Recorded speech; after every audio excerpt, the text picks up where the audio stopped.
धातु और अधातु पाठ के हमारा धातु और अधातु में अंतर के बाद इम्पॉर्टेंट टॉपिक है सक्रियता श्रेणी। सक्रियता श्रेणी का मतलब है कि धातुएं कितनी सक्रिय हैं, उसके आधार पर उनकी एक श्रेणी बनाई गई है। उनको एक ऑर्डर में, क्रम में रखा गया है कि सबसे अधिक अभिक्रियाशील धातु जो है वो सबसे ऊपर, फिर घटती अभिक्रियाशील, फिर सबसे कम अभिक्रियाशील। सबसे अधिक अभिक्रियाशील है पोटाशियम के, उसके बाद है सोडियम Na, उसके बाद calcium Ca, magnesium Mg, aluminium Al, zinc Zn, iron Fe, lead Pb, hydrogen H, copper Cu, mercury Hg, silver Ag, gold Au।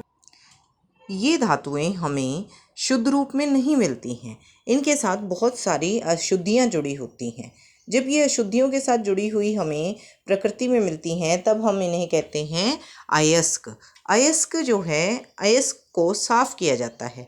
तो अयस्क का क्या करेंगे? साफ़ करने के लिए 3 अभिक्रियाएं हैं। 3 अभिक्रियाएं कैसे हैं कि हमने सारी धातुओं को 3 श्रेणियों में बांटा है। सबसे अधिक अभिक्रियाशील, मध्यम अभिक्रियाशील और निम्न अभिक्रियाशील। तो जो उच्च अभिक्रियाशील धातुएं हैं उनको हम साफ करने के लिए सबसे पहले क्या करेंगे? गलित धातु का विद्युत अपघटन। अगर हम धातु को विद्युत धारा प्रवाहित करेंगे उसमें से, अयस्क में से, तो उससे हमें शुद्ध धातु प्राप्त हो जाएगी विद्युत अपघटन के द्वारा। तो उच्च अभिक्रियाशील धातुओं को साफ करने का एक ही तरीका है विद्युत अपघटन। कौन सी थी उच्च अभिक्रियाशील धातुएं? पोटाशियम, सोडियम, याद है ना। नेक्स्ट है हमारा मध्यम अभिक्रियाशील धातुएं। मध्यम अभिक्रियाशील धातुएं 2 रूपों में मिलती हैं, या तो कार्बोनेट के अयस्क के रूप में मिलेंगी या वो मिलेंगी सल्फाइड के अयस्क के रूप में। तो अगर वो कार्बोनेट के अयस्क के रूप में मिलती हैं तो हमें निस्तापन अभिक्रिया करनी होती है। अगर हमें वो सल्फाइड के अयस्क के रूप में मिलती हैं तो हमें जो है वो भर्जन अभिक्रिया करनी होती है।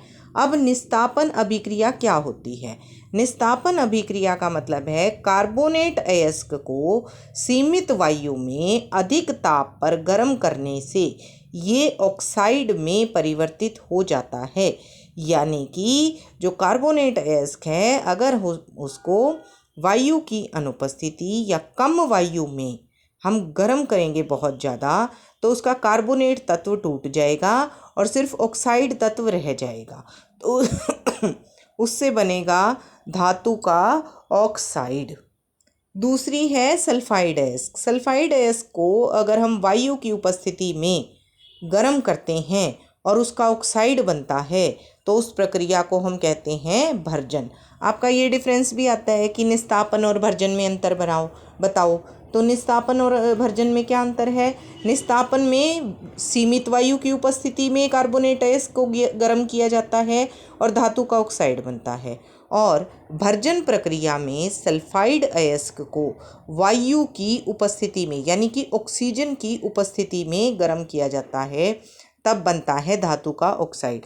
दोनों ही परिस्थितियों में धातु के ऑक्साइड बन गए।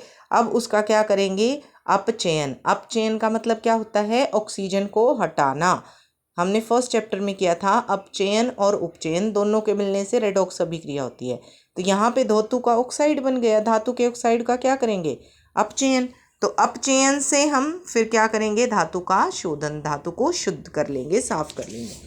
तीसरी हमारी जो धातुएं होती हैं वो निम्न अभिक्रियाशील धातुएं होती हैं, जो कि हमें मिलती हैं हमेशा सल्फाइड अयस्क के रूप में। और सल्फाइड अयस्क का आपको पता है क्या करना है?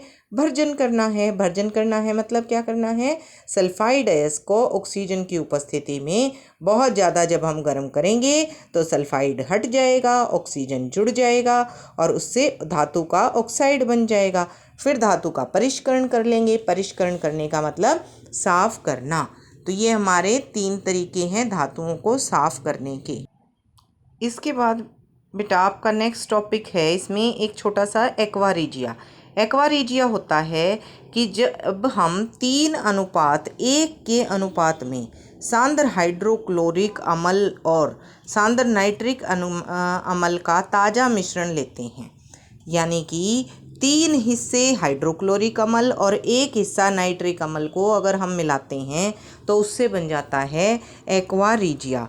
और एक्वा रीजिया के अंदर सोने को अगर डाला जाए या प्लेटिनम को डाला जाए तो वो उसके अंदर जाके गड़ जाता है। सुनार जो हैं धातुओं को साफ करने के लिए एक्वा रीजिया का इस्तेमाल करते हैं। तो इस तरह से आपका ये 3rd चैप्टर जो है धातु और अधातु ऑलमोस्ट कंप्लीट हो गया है। मेन इंपॉर्टेंट टॉपिक हमने सारे रिवाइज कर लिए हैं। Thank you.